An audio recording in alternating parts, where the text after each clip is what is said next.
예수님 고맙습니다. 먼지보다 못한 우리들 때문에 말씀 자체이신 분이 육신이 되시고 고난 받으시고 십자가에 달리심으로 사랑을 나타내 주시니 어디에서 누구에게서 우리가 그런 사랑을 받을 수 있을지요.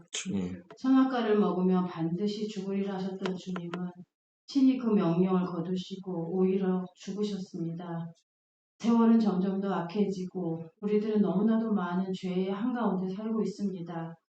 그 죄의 유혹을 이기는 것이 참 어렵고 힘이 듭니다. 때로는 그 죄를 다스리지 못하여 참담한 심정으로 낙심하고 좌절합니다. 자책함과 자기 연민이라는 무기로 사단은 우리의 눈을 가리고 귀를 막습니다. 날마다 순간마다 성령님의 도우심을 구하며 깨어있게 하시옵소서. 아멘. 기름 등불 채우고 신랑을 맞이하는 슬기로운 다섯 처녀와 같이 세미한 주님 음성에도 듣고 대답하며 순종하는 저희들이 되게 하시옵소서. 아멘. 우리는 교회임을 잊지 않게 하시옵소서.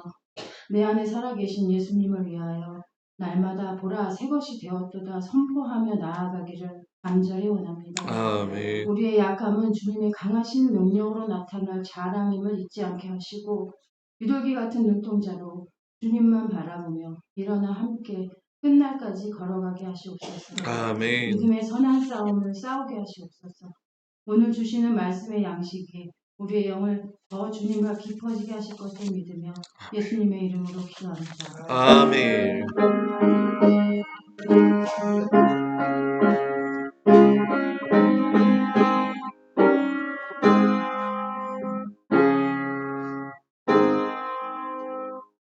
하나님 말씀 보도록 합니다. 마태복음 3장 13절에서 17절까지 말씀입니다.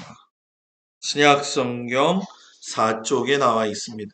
마태복음 3장 13절에서 17절까지 말씀. 다 찾으셨나요?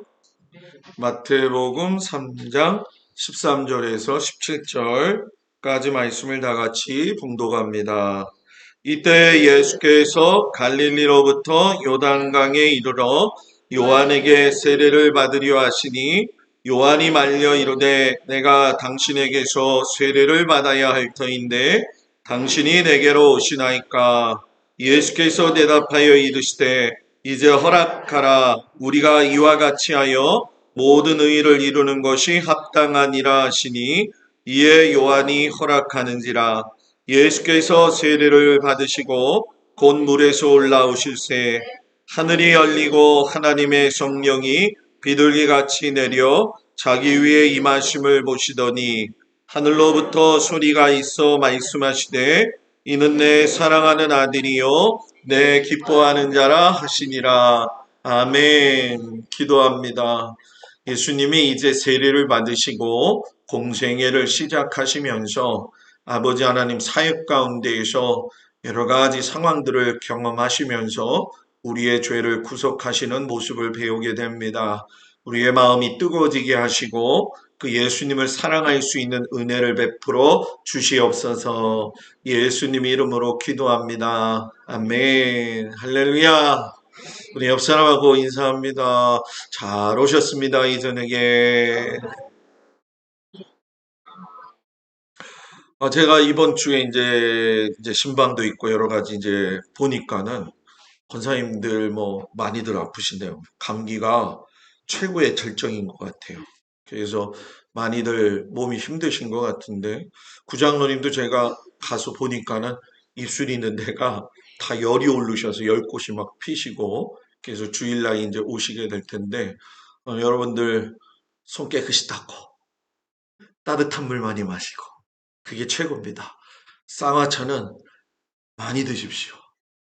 교회 거 이렇게 눈치 보지 마시고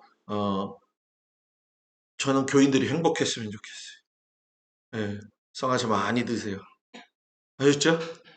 예, 없으면은 장로님들이 사다 놓을 수도 있어요. 그러니까 걱정하지 말고 많이들 드시고 이렇게 몸 관리 좀 잘 하시기를 주의 이름으로 부탁을 드립니다. 오늘 저녁에는 사복음서 두 번째 이야기예요. 제가 핑계가 아니라 혼자 하려니까 좀 많이 바쁘더라고요. 왜냐하면 성탄절부터 쭉 당회부터 계속 하니까. 그래서 급하게 막 준비하면서 가고 있는데 이번 주 송구영신 예배 좀 끝나면 좀 한숨 돌릴 수 있을 것 같아요. 준비되어지는 과정은 매우 중요하니까 여러분들이 바짝 깨어서 하나님의 말씀 듣기를 축복합니다. 예수님의 공생의 시작은 오늘 읽을 말씀에 나온 것처럼 세례 요한으로부터 증거되어지시고 세례를 받으시면서 시작이 되어지시죠. 자, 세례 요한을 갖다가 우리가 이야기할 적에 네 가지의 특징을 가지고 이야기할 수가 있어요. 그 중에 하나는 뭐냐면 세례 요한이 신약의 선지자 이렇게 생각을 하지만 말라기 이후에 구약의 마지막 선지자로 등장을 하면서 예수님이 오시면서 복음 시대로 들어가게 되어져요. 그렇기 때문에 바톤을 이어받는 입장에서 본다고 한다면 굉장히 구속사 관점에서 볼 적에 징검다리 역할을 하고 있는 분이 바로 이 세례 요한이죠. 400년 동안 선지자가 아무것도 없는 상태에서 진짜 어려운 상황이었어요. 그때 하나님께서 이 세례 요한을 보내실 적에 말씀하신 내용 중에 가장 중요한 것이 뭐냐 하면은 그가 엘리야다라고 말씀을 하셨어요. 예수님을 앞서서 엘리야가 올 텐데 그 엘리야와 같은 불의 심령을 가지신 분이 바로 세례 요한이죠. 그래서 광야에서 매일 외치는 게 뭐냐 하면은 회개하라 천국이 가까이 왔느니라. 그런데 예수님도 회개하라 천국이 가까이 왔느니라 이렇게 말씀하셨어요. 제가 이 두 가지가 똑같다고 그랬나요? 다르다고 했나요? 다르다고 이야기했죠. 세례 요한이 말하는 회개하라 천국이 가까이 왔느니라 이 얘기는 예수님이 오실 거기 때문에 회개하라 이야기고 예수님이 회개하라 천국이 가까이 왔느니라 이 말씀은 내가 왔기 때문에 너희가 뭐라는 거예요? 회개하라 이런 얘기예요. 그러면서 세례 요한이 성도들을 준비시킬 적에 제일 중요하게 연기한 게 뭐냐 하면은 당시의 이스라엘 백성들의 정치적, 종교적 상황은 매우 아주 안 좋은 상태였어요. 그렇기 때문에 외식적인 상황들 속에서 바리새인, 율법학자, 또 사두개인, 열심당 여러 종류의 사람들이 많은 상황들 속에서 자기 역할만 주장할 뿐 협력하지 못하는 상황이었죠. 그때에 세례 요한이 하신 말씀이 뭐냐면 너희가 이제 하나님 나라가 임하게 될 때에 제일 중요한 건 뭐냐? 합당한 회개의 열매가 있어야 된다는 거예요. 그래서 이 세례 요한이 외친 회개를 보게 되면 당신이 죄지었으니까 죄의 굴레에서 벗어나십시오. 뭐 그냥 단순히 그런 의미가 아니라 이 세례 요한의 회개는 가치관의 변화예요. 쉽게 설명하면 뭐냐? 하나님의 생각으로 삶의 태도가 바뀌어지는 거죠. 그러니까 요즘 어찌 보면 이 세례 요한의 회개가 필요한 시대인 것 같아요. 우리가 많은 신앙의 삶을 살아가고 있지만 과정 속에서 있는데 세상 문화하고 덧불어서 살기 때문에 부딪히는 현실은 만만치 않죠. 그러나 중요한 건 뭐냐? 가치관이 하나님께 두어지면은 세상을 바라보는 눈이 여러분 뭐예요? 달라진다는 거죠. 그래서 우리는 예수 믿고 구원받아 거기서 끝나는 게 아니라 성화의 삶의 과정을 통해서 하나님 나라의 씨가 심기어진 사람들이 열매 맺기까지 자라가야 된다는 거죠. 그래서 그 열매가 거두어지고 그 거두어질 때 열매는 곡식도 있을 것이고 뭐예요? 가라지도 있을 것이라는 거예요. 그 저와 여러분이 하나님 앞에서 가라지와 같은 사람 되지 말고 알곡과 같은 믿음의 성도들이 되기를 축복합니다. 이제는 정말 알곡이 되어야 돼요. 지금부터는 알곡되어지고 가라지가 갈라지는 시기에 우리가 살고 있다는 걸 꼭 여러분 명심하시기를 주의 이름으로 부탁을 드립니다. 그러면은 우리는 그런 생각을 하죠. 오늘도 이제 예수님이 세례 요한한테 세례를 받으시잖아요. 많은 사람들이 이걸 궁금해해요. 예수님이 하나님의 아들이시고 죄가 없으신 분인데 왜 세례를 받아야 되느냐? 세례는 원래 죄를 회개하고 받는 것이잖아요. 그런데 예수님의 죄는 죄가 완전히 없으신 분인데도 불구하고 세례를 받으셨어요. 그 이유를 마태복음 3장 15절 오늘 말씀에서 말씀하시기를 뭐라고 하냐면 모든 의를 이루기 위해서 내가 세례를 받는 것이다. 이렇게 얘기를 하셨어요. 여기서 모든 의를 이루기 위한 것은 뭐냐? 죄 없는 내가 죄값을 치름으로 인해 가지고 하나님의 나라를 이루려 하기 때문에 세례를 받는 것이다. 그렇기 때문에 이번 성탄절에도 여러분들 세례 받으신 분들이 있지만, 그리고 여러분들도 세례를 받으셨지만, 세례는 왜 중요하냐? 하나님 나라 백성이 되기 위한 첫 번째 절차라는 거예요. 그래서 세례에 보여지는 표징도 중요한데 더 중요한 게 있어요. 그게 뭐냐면 마음의 할례, 마음의 세례를 받아야 된다는 거예요. 그리고 더 나아가서는 여러분 뭡니까? 성령 세례를 받아야 돼요. 그리고 그 성령 세례 받은 것을 여러분들이 마음속에 새기면서 성령을 갖다가 늘 충만하게 유지하는 것이 매우 중요하다. 어떤 사람은 물 세례만 강조하는 사람이 있고요. 어떤 사람은 성령 세례만 강조하고 있는데 그건 아니에요. 물 세례를 받은 사람은 성령 세례 받아야 되고 성령 세례 받은 사람은 성령 충만함을 여러분 뭐예요? 유지해야 된다라는 거예요. 그래서 예수님이 세례 받으시고 하늘이 열렸어요. 그때 여러분 이 얘기는 뭐냐? 예수 그리스도를 통해서 하나님의 나라가 이루어지는 처음에 에덴 동산으로 돌아갈 수 있는 그 길을 여셨다라는 의미가 있어요. 그렇기 때문에 하늘에서 성령이 비둘기같이 내려오셨다라고 하는 것, 그리고 하나님이 내 사랑 아들이라고 하는 이 선포는 여러분 뭐예요? 세상에서 시작이 되어졌지만 이미 주님이 오신 그 자리가 여러분 뭐예요? 하나님의 나라가 시작이 되었다라는 거예요. 그래서 어떤 분들은 그런 생각을 해요. 목사님, 하나님의 나라는 천국입니까? 자, 가야 할 천국이 있고 누려야 할 천국이 있어요. 가야 할 천국은 전국적으로 우리가 마지막 때에 가는 것이 가야 할 천국, 곧 하나님 나라가 되는 것이고, 요한계시록에서는 이것을 주님의 재림과 더불어서 그 사이에 여러 가지 사건들이 있고 천년왕국 이후에 생명의 보좌 앞에서 여러분 뭐예요? 마지막 하나님께 자신들의 생명의 양식, 그 생명의 책에 기록되어짐으로 인해 가지고 영원한 하나님 나라에 가죠. 그렇기 때문에 예수님이 진짜 받으실 세례는 십자가의 모진 세례였어요. 왜냐하면 죄가 없으신 분인데 모든 죄를 다 한꺼번에 지셨잖아요. 그런데 우리가 이 십자가의 세례를 받기 이전의 상황들을 보게 되면 예수님이 세례받고 나서 광야 시험을 가셔요. 근데 이 광야 시험은 그냥 이루어진 게 아니라 하나님 나라의 회복이 되어지려면은 광야에서 홀로 고독히 있으면서 사단으로부터 오는 유혹 가운데에 영적인 싸움을 이겨야지만이 할 수 있다라는 거예요. 그러니까 흠없는 예수님은 우리의 연약함마저 아시고 광야의 시험을 통해서 인간이 가지고 넘어가야 될 죄까지도 정복을 하셨다는 거예요. 그런데 우리가 조금 이 부분을 창세기로 넘어가서 본다고 한다면 창세기에 아담과 하와가 죄짓고 난 이후에 하나님으로부터 여러분 뭐예요? 구속사적 언약을 받죠.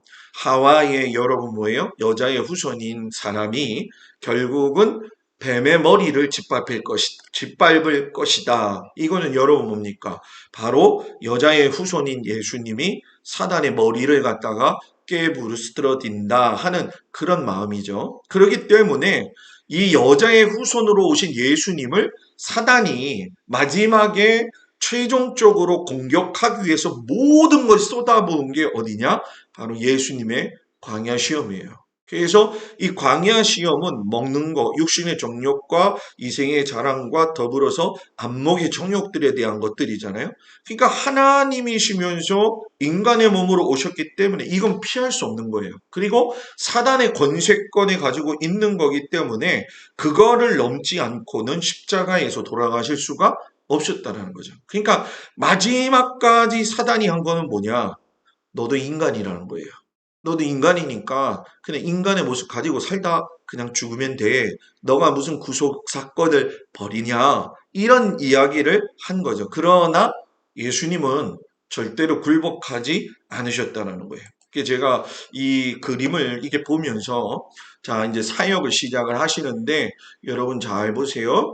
이제 형광펜으로 레이저 포인트로 좀 하겠습니다. 예수님이 요 나사렛에서 요 나사렛에서 요단강으로 오셔가지고서는 이제 세례를 받으시죠. 그리고 광야를 떠나서 이 베다니에 가셔요. 그래서 여기서 5 제자를 부르십니다. 그리고 나서 여기서 다시 뭐예요? 가나로 가셔가지고 물로 포도주를 만드시는 사건을 벌이시고 그리고 나서 이제 첫 번째 유월절을 지나기 위해서 가버나움에 올라가셔서 여기서 많은 기적을 행하시고 난 다음에 예루살렘으로 내려가게 되어지죠. 그때 이 가버나움에서 예루살렘으로 내려가셨다가 이제 우리가 잘 알고 있는 것처럼 유대 광야에 내려가셔가지고서는 여기서 좀 지내시다가 여러분 뭐예요? 이 사마리아 수가성을 가로질러 올라가셔요. 왜냐하면 실상 그 당시의 사람은 요 갈릴리 바다 위쪽 지역과 예루살렘 밑에 지역을 통과하는 걸 꺼려했다고 그랬죠. 왜냐하면 사마리아 지역이 이방 지역이고 정통적으로 율법에 어긋났다. 혼혈 정책으로 인해서. 그래서 사람들은 항상 이 모압 땅 쪽으로 돌아가지고 예루살렘으로 갔어요. 그런데 예수님은 여러분 뭐예요? 그냥 올라가셨다는 거죠. 이거는 의도된 하나님 예수님의 계획이에요. 그래서 이것은 아마 다음 주에 여러분들하고 같이 은혜를 나눌 텐데 자, 그 광야에서 40일 동안 지내시면서 예수님이 마태복음과 누가복음에 보면은 이 부분을 다르게 표현을 해요. 제가 늘 말씀드리지만 사복음서는 사건을 보는 이의 관점에서 다르게 보았다라고 이야기를 했어요. 그래서 사복음서에서도 마태복음과 누가복음은 40일 광야 시험의 내용을 어떻게 얘기하냐면 마태복음은 굉장히 좀 자세하게 이야기를 합니다. 돌이 떡되게 해라. 육체적인 어떤 그 배고픔의 문제를 가지고 이제 들어가죠. 이건 누가복음하고도 여러분 똑같아요. 그런데 이 마태복음에서는 2번째 성전에서 뛰어내리라. 그러면 천사들이 너를 받들어주지 않겠느냐. 이걸 먼저 하고요.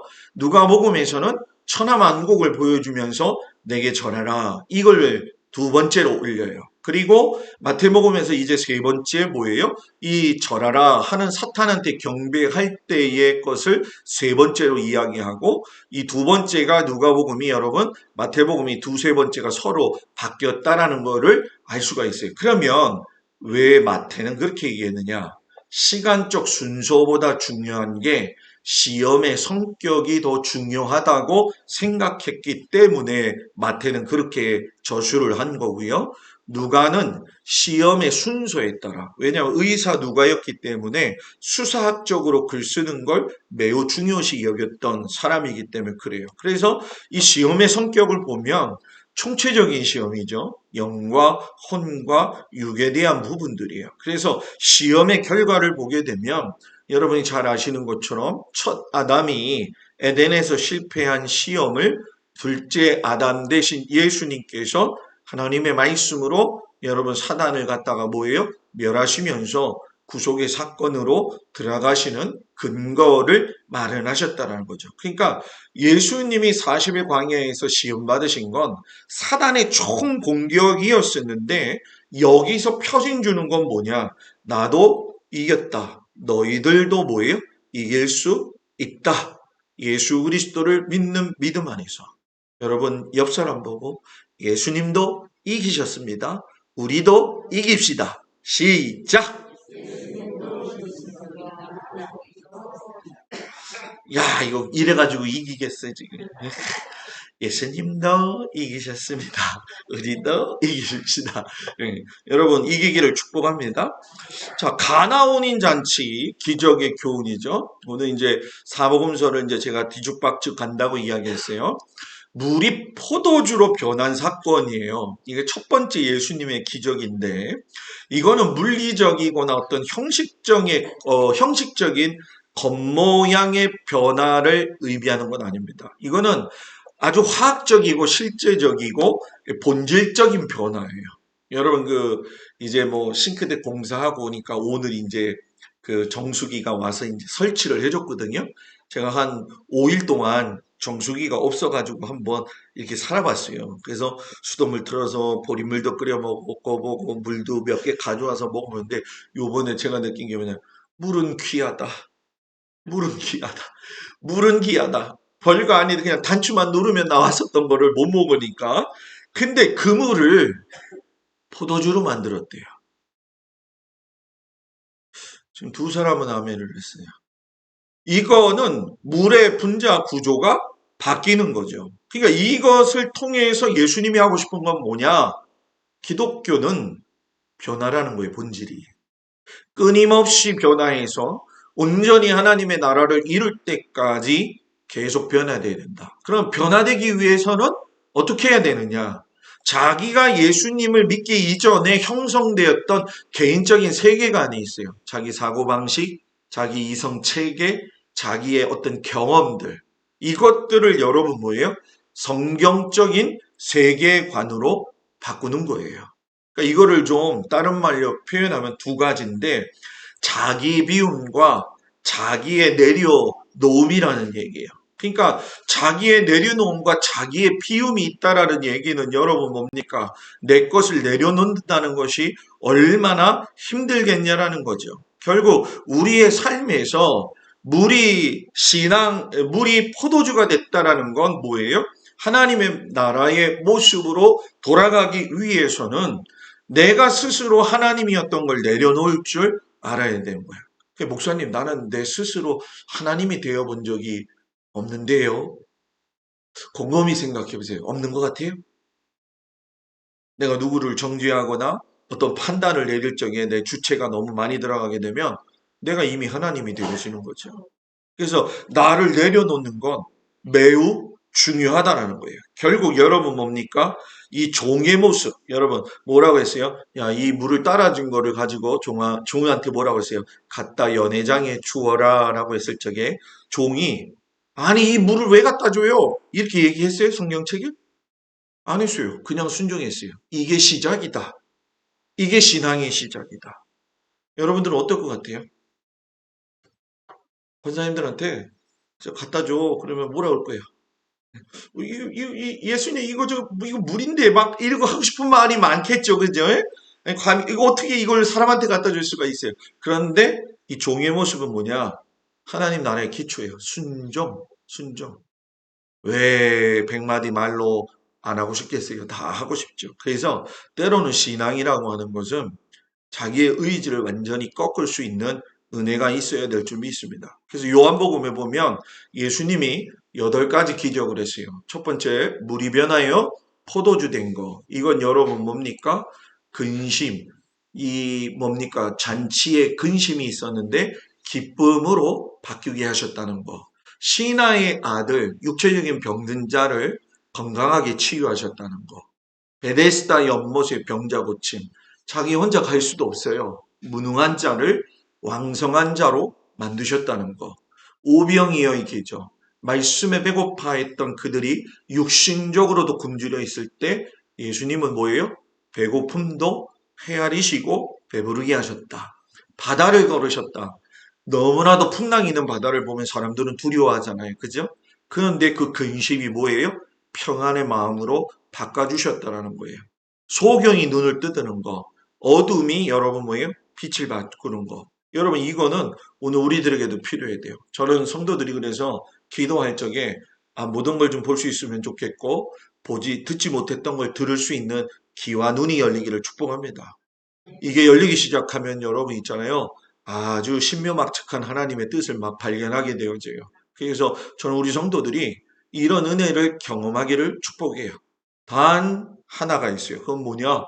담임 목사님 아래에서 질서를 지켜가면서 훈련받아야 된다는 거예요. 그래서 얼마나 힘들겠어요. 그죠? 예, 여러분들, 그러나 오늘 아침 새벽에도 잠깐 그런 얘기 했지만 믿음 생활은 뭐다? 훈련이다 라고 이야기했어요. 죽은 나사로를 살리셨다라는 거. 이거는 여러분, 나사로가 살고 나서 또 죽었나요? 안 죽었나요? 그때 안 살아봐서 모르겠어요? 나사로가 그때 살아나고 난 다음에 또 죽었나요? 안 죽었나요? 도저히 모르겠어요? 나사로를 살려놨는데 또 죽었나요? 안 죽었나요? 또 죽었잖아요. 그죠?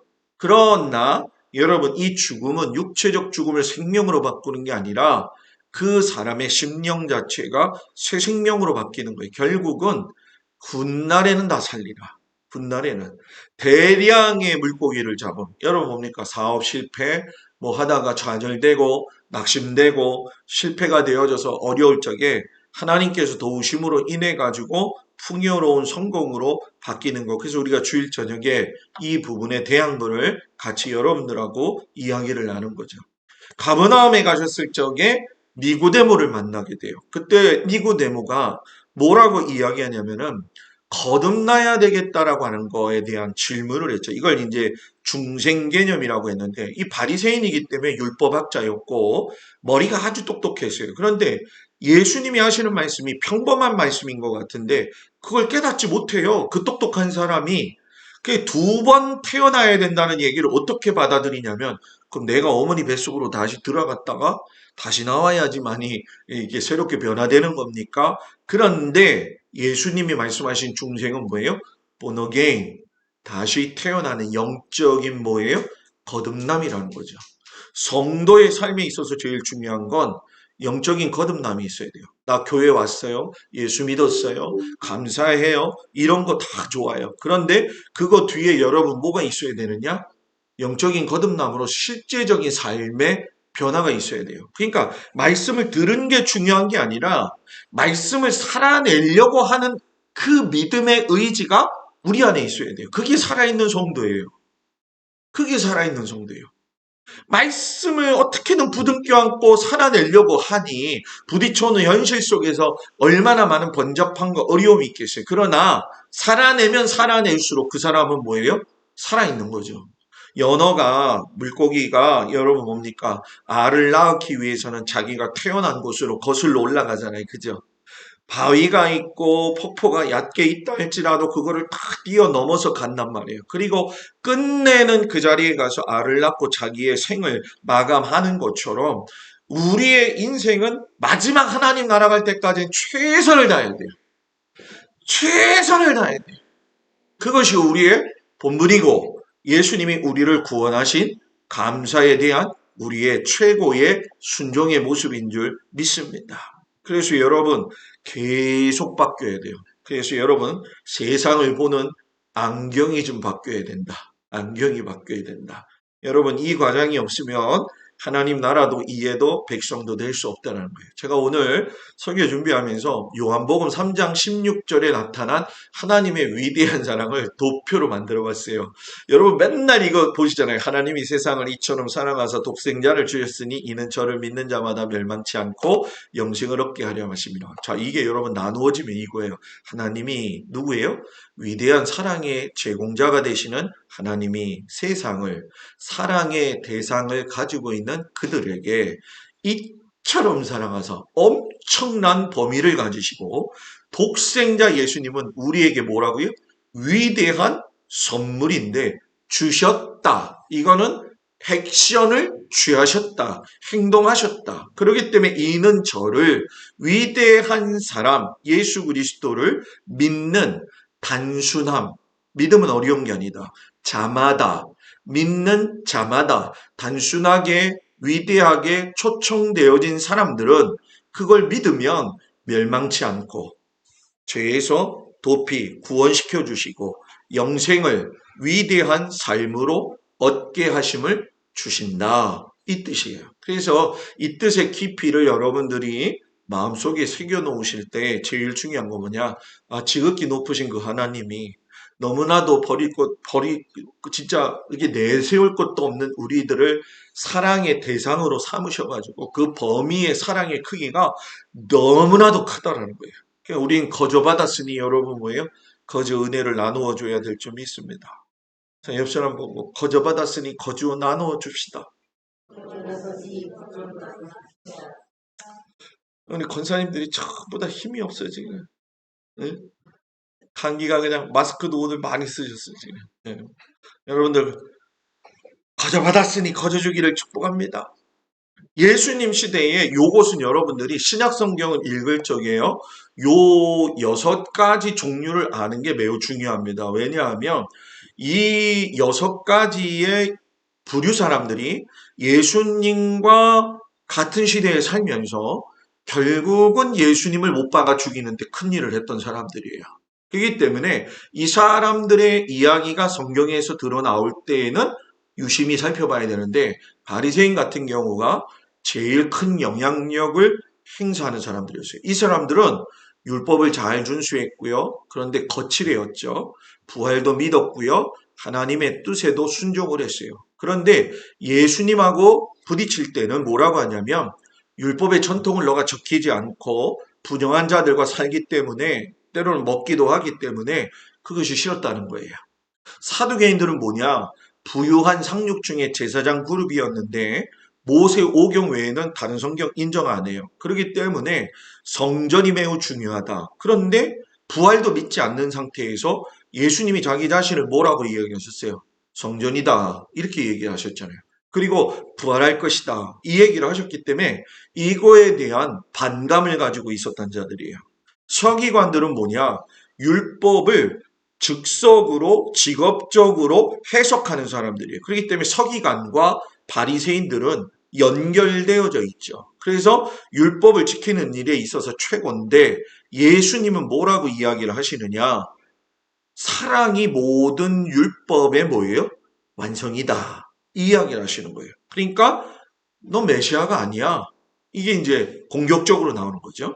헤롯 땅. 이들은 헤롯을 말 그대로 지지하는 정치적인 집단이에요. 그러니까 예수가 자꾸 갈릴리 사람들을 갖다가 구원하고 이렇게 기적을 베푸니까 이게 좀 소요사태 비슷하게 일어나잖아요. 그러니까 정치적 불안을 가져다 주는 존재다, 예수는. 그래서 빨리 죽여야 된다. 열심당. 로마 사람들을 갖다가 무찌르면서 이제 정권을 전복시키려고 하는 사람들이었어요. 그런데 이들도 예수님을 메시아로 인정 안 한 이유는 뭐냐면 우리에게 오시는 메시아는 군사력을 가지고 있는 분이다. 그래가지고 세상을 정복하실 때 저 로마를 칼로서 무찌러야지만이 되는데 예수님은 뭐예요? 너희가 뺨 맞았으면 뭐라고요? 왼쪽 뺨 맞았으면 오른쪽 뺨 대라고 해라. 오리 가자고 그랬으면 뭐라고요? 심리 가자고 해라. 저희 나약하다. 나약하다. 저 메시아가 아니다. 이 SNF파는 이제 우리가 세례 요한도 여기에 속했던 자들이지만 이 쿰란 공동체가 있는 곳에 가게 되면 이들 완전 광야에서 있잖아요. 동굴을 파고 그 안에서 그냥 운둔하면서 사는 거예요. 그러니까 세상이 어떻게 돌아가든 여러분 뭐예요? 그냥 자기들 마음대로 그냥 초야에 묻혀서 사는 거죠. 그때 이때 SNF파 사람들이 세례 요한 죽고 난 이후에 예수의 제자로 많이 편입이 되어지면서 이제 하나의 핵을 긋는 중요한 일을 했죠. 그래서 우리가 세례 요한을 보면서 배워야 될 게 있어요. 겸손인데 이 겸손의 3가지는 제일 중요합니다. 세례 요한은 매사에 하나님을 인정했다. 이 얘기가 뭡니까? 만일 하늘에서 주신 바 아니면 사람이 아무것도 받을 수 없습니다. 내가 하는 이 모든 일, 내가 하는 이 모든 사역, 나의 삶은 다 매사에 하나님을 인정하면서 갑니다. 이 겸손함. 2번째, 죄인자가 될 수 있다는 점. 여러분 생각해 보세요. 지금 막 광야에서 자기가 외치는데 수많은 사람들이 나와서 막 회개를 한다고 세례를 받는단 말이에요. 그럼 누구나 그 정도 위치에 있으면 무슨 마음이 들겠어요? 나도 뭔가 좀 할 수 있구나. 나도 1인자가 될 수 있구나. 뭔가 쥐고 갈 수 있구나. 그런데 예수님이 딱 오시니까 여러분 뭡니까? 다 내려놔요. 나는 예수님의 신끈도 풀지 못하고 묶지도 못합니다. 나는 도저히 안 됩니다. 그게 여러분 사람의 심성에서의 육신의 정욕과 이생의 자랑과 안목의 정욕에서 보면 그 대단한 걸 내려놓은 거잖아요. 그죠? 그래서 삼법칙이 뭐냐? 주인공이신 예수님을 위해서 조용히 물러나는데 이런 고백을 해요. 예수님은 흥하여야 하겠고 나는 쇠하여야 하리라. 이게 예수님의 신앙 법칙이었다는 거예요. 이 세례 요한을 보면서 우리가 믿음으로 살 때 어떻게 겸손함을 가지고 살 거냐. 이건 늘 뭐 아까 물과 포도주로 바꾼 사건도 이야기를 하지만 계속적으로 저와 여러분이 씨름하면서 살아야 될 문제입니다. 마지막까지 주님 앞에 가기까지 최선을 다해서 하나님을 섬기는 일에 수고하고 우리가 여러분 이 귀중한 시간이에요. 우리가 살면서 이렇게 시간을 빼서 예배를 드린다는 것은 하나님을 경외하고 경배하지 않으면 할 수가 없는 거잖아요. 오늘 아침 새벽에도 시편 말씀을 통해서 이야기를 했지만 창조주 하나님과 더불어서 이 땅의 모든 것들을 주관하시는 하나님을 경배하고 무릎 꿇고 사랑하고 예배 드리는 것만큼 가장 소중한 것이 없다. 여러분들은 그 일을 행하고 있는 사람들이고 그 일을 통해서 하나님이 기억하고 계신다는 사실을 깊이 깨닫고 믿음으로 살아가는 우리 귀한 성도들이 되기를 주님의 이름으로 축복을 드립니다. 기도하겠습니다. 은혜로우신 아버지 하나님 감사합니다.